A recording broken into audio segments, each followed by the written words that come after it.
క్రైస్తవేతరులు ఏ ఒక్కరికైనా క్రైస్తవేతరులకు వారి గుడి కానీ గోపురాన్ని కానీ మసీదు కానీ ఎగురుకొట్టగలరా? ఒక్క క్రైస్తవుడు మాత్రమే ఈ బరితెగింపులోనికి వస్తున్నాడు. What a shame it is.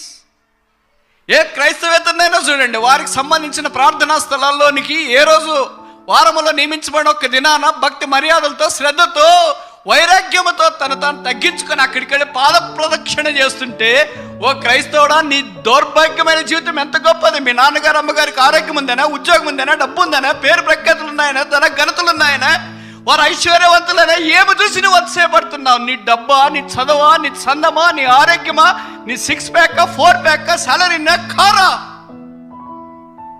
ఎంత ధైర్యం నీకు? నువ్వు తినే ఆహారం ఎవరిది, కట్టుకునే బట్ట ఎవరిది, పీల్చే గాలి ఎవరిది, భూమి మీద నివసించే భూమి ఎవరిది? ఇన్ని నీకు తెలిసింది కూడా ఆ ఉదయంలో ఎంత బాధేస్తుందంటే, ఇలా దిగొచ్చిన తర్వాత ఎవరో బ్రదర్ సిస్టర్ కలుస్తారు, ఎల్డర్స్ సేవకులు, ఏంటక్క ప్రైజ్లాడు, ఆ ప్రైజ్లాడన్నా ప్రార్థన చేయండి మా కొరకు ఏమంటే, మా వాడు మందిరికి రాలేదు. ఏం చదువుతున్నాడు? బీటెక్ ఏం చదువుతున్నాడు? ఎంకామ్ ఏం చదువుతున్నాడు? పీజీ చదువుతున్నాడు. ఎందుకు రావట్లేదు? నువ్వు రక్షణ పొందకపోయినా కనీసం మందిరికి రావచ్చు కదా. నేను ఇలాగ చెప్తున్నాను, మందిరికి వచ్చానులే, రక్షణ పొందకపోయినా పర్లేదు అనేది కాదు. అది మొదటి స్టెప్. ప్రాణాల కొరకు రమ్మని చెప్తున్నాం.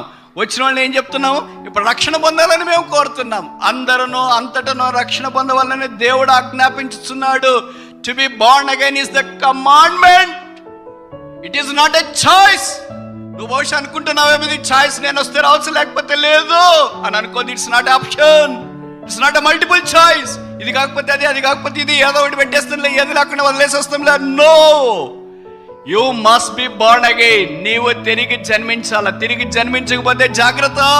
నేను బెదిరించడానికి ప్రయత్నం ఏం చేయట్లేదు, కానీ నీ ప్రాణం నరకానికి ఆహుతి కాకూడదనే వేదనతో ఈ దేవుని యొక్క ప్రేమ ప్రయాసను లేదా ప్రేమ వర్తమానాన్ని మేము మీకు తెలియచేస్తున్నాం. ఎంత విషాదకరం.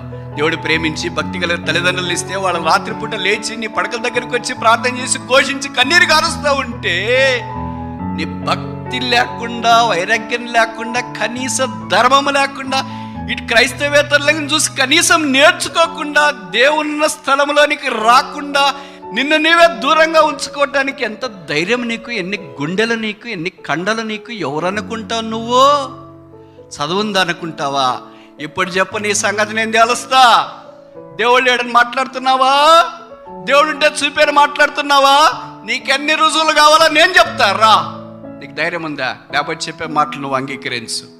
వీళ్ళు చాలా మంది తెలుసు కదా, ఇంత చదువుకుంటే చాలు, బీటెక్ చేస్తే చాలు, ఎంటెక్ చేస్తే, where is God? I don't believe God. ఇది ఫ్యాషన్ అయిపోయింది వాళ్ళకి. ఆ 2 పాటలు ఇంగ్లీష్ వచ్చేది, ఇంకేం రాదు. ఎందుకని అవే మాట్లాడతారు. I don't read God's word, I don't come. అక్కడ ఎవరు బాగున్నారని? వాక్యం చెప్పేవాడు బాగున్నారా? పాస్టర్ గారు బాగున్నారా? కమిటీ మెంబర్లు బాగున్నారు? ఎవరు బాగున్నారు? మేము బాగలేం కనుక నువ్వని వచ్చి మమ్మల్ని బాగు చేస్తామేమో అని పిలుస్తున్నావు, రావచ్చుగా. కొంతమంది చెప్తారు కదా, దేవుడు ఎక్కడున్నాడు చూయించని. నేను చాలా రుజువులు చెప్తా, దాంట్లో ఒక్కటి చెప్పడానికి నేను ప్రయత్నం చేస్తా. సరేనా? నువ్వు బహుశా ఆన్లైన్లో ఉండి వింటున్నావేమో జాగ్రత్త. బయట ఉండి వింటున్నావేమో జాగ్రత్త. నువ్వు ఎక్కడుండి వింటున్నావో జాగ్రత్త. నువ్వు రక్షణ లేకుండా ఈ స్థలంలోనికి వచ్చిన ఈ మాటలు విన్నా, రక్షణ లేకుండా నువ్వు తిరిగి ఎలాగొచ్చావో అలాగెళితే నీ ప్రాణానికి నీవే ఉత్తరవాది. ఖబర్దార్. పోలీస్ లాంగ్వేజ్ మాట్లాడుతున్నా.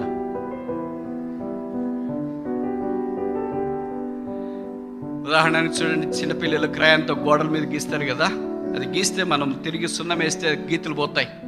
ఆ చొక్క మీద గీతలు, పెన్ను గీతలు పడ్డాయి అనుకోండి, దీనికి ఏదో ఉతికితే దీని మీద గీతలు పోతాయి. ముఖం మీద ఏదో గీతలు పడినాయి, కందెన అది ఇది, దానికి ఏదో మనం వేసుకుంటే పోతాయి. తర్వాత కింద ఫ్లోర్లో ఉన్నాయనుకోండి, ఏదైనా గీతలు పడిపోయినాయి, లాగినారు, బీరువానో ఫ్రిడ్జో ఏదన్నా, దాని మీద గీతలు పోతాయి. మనం ఏదైనా పాలిష్ చేస్తే అది ఇది, ఎక్కడున్న గీతలన్నీ పోతాయి. ఇప్పుడు నేను చెప్తా, మీరు జవాబు చెప్పాలి నాకు కదా. 2 సంవత్సరాల కరోనా దినాల్లో కనీసం మీరు 3 సార్లు అయినా రోజుకి శానిటైజర్ మీ చేతులకు పూసుకున్నారు అంటే, కనీసం చెప్తున్నా నేను, కనీసం 3 సార్లు. ఉదయం టిఫిన్ తినక మునుపు, మధ్యాహ్నం భోజనం తినక మునుపు, రాత్రి భోజనం తినక, ఇంకెన్నోసార్లు 30 సార్లు కూడా పూసుకునే వాళ్ళు ఉంటారు రోజుకి. రోజు సంగతి చెప్తున్నా. కనీసం 3 సార్లు, ఒక 5 సార్లు వేసుకోండి. 30 రోజులకి ఎన్నిసార్లు పూసింటారు? 150 సార్లు. 5 3 15, 5 సార్లు అనుకోండి రోజుకి. 30 రోజులకి అన్ని 150. సంవత్సరానికి ఎన్నిసార్లు పూసింటారు? 12 ఇంట 150 చెప్పండి, ఒక 1500 సార్లు అనుకోండి. 2 ఏళ్ళకి ఎన్నిసార్లు పూసింటారు? 3000 సార్లు. ఇప్పుడు నేను చెప్తా, మీ చేతుల్లో భవిష్య గోరింటాకు పెట్టుకున్నారు, తర్వాత మీ భాషలో చెప్పాలంటే నెయిల్ పెయింట్ కొట్టుకున్నారు. 3000 సార్లు దీనికి శానిటైజర్ పూస్తే ఉంటుందే ఊడుతుందా? మీ గోరంటాకు కానీ నెయిల్ పాలిష్ కానీ ఉంటుందే పోద్దా? ఇక్కడ గోడకు కూడా 3000 సార్లు కొడితే పెయింట్ ఉంటుందే పోద్దా? ఇక్కడ కూడా 3000 సార్లు కొడితే ఉంటుందే పోద్దా? పోద్ది కదా. ఇప్పుడు మీ చేతుల్లో గీతలు ఉన్నాయా? ఉన్నాయా లేదా? 3000 సార్లు మీరు ఈ గీతల మీద కొట్టి రుద్దినారు. ఒక్క గీత సైజ్ అన్న పెంచినారా, తగ్గించినారా, పోగొట్టినారా? ఎవరు గీసారు ఈ గీతలు? పిల్లలా, సేవకులా, క్లాస్మేట్సా, ఫ్రెండ్సా, న్యాచురల్సా, క్లోలిక్సా? ఎవరు గీసారు ఈ గీతలు? చూట వేసుకునింది పోయింది, గొరంటాకు పెట్టిన గీతలు పోయినాయి, నెయిల్ పాయింట్ కొట్టిన గీతలు పోయినాయి.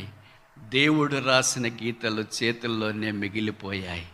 నీ చేతులే దేవుడున్నాడని తెలియచేయటానికి నిలువెత్తటి సాక్ష్యాలు. ఇంతకంటే దేవుడున్నాడని తెలియచేయటానికి ఇంకేం సాక్ష్యం కావాలి చెప్పు? నీకు చేతులున్నాయా? చూసుకో.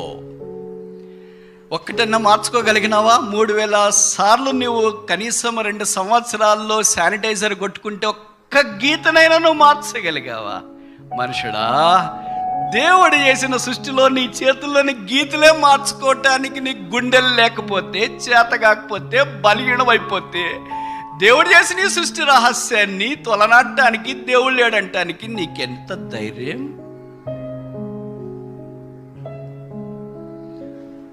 క్రైస్తవ పేరు పెట్టుకొని, క్రైస్తవ తల్లిదండ్రులు కలిగి ఉంది, క్రైస్తవునని చెప్పుకుంటూ ఇలాంటి సామాన్యమైన జీవితం జీవించడానికి తీర్మానం చేసుకోవద్దు.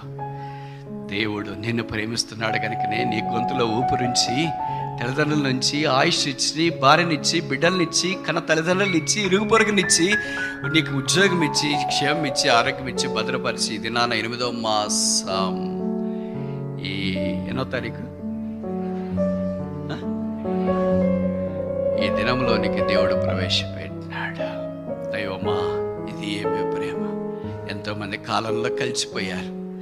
గొప్ప గొప్ప ఆరోగ్యకరమైన వారు, ఉన్నత స్థానంలో ఉన్నవారు, ప్రతి దాంట్లో హెచ్చైన వారు కొంతమంది ఈ దినాలు లేరు. దేవుడు నిన్ను భూమి మీద ఉండకుండా తీసేయటానికి ఇష్టపడలేదు, కానీ భూమి మీద ఒక మట్టి పురుగుగా, ఒక బెలూన్గా, ఒక గడ్డి పోచగా, ఒక వాడిపోయే పుష్పముగా దేవుడు తయారు చేసి ఉంచితే, ఇది నా దేవుడైన యేసుని అంగీకరించడానికి ఇష్టపడట్లేదు. అందుకే ప్రభు అంటున్నాడు, బోధికంత నివాసులారా నా వైపు చూచి, మీ అమ్మ నాన్నగారి వైపు కాదు, మా వైపు కాదు, సేవకుడి వైపు కాదు, మందిరం వైపు కాదు, ప్రజల వైపు కాదు, ఇరుగు పొరుగు వారి వైపు కాదు, యేసు వైపు చూచి రక్షణ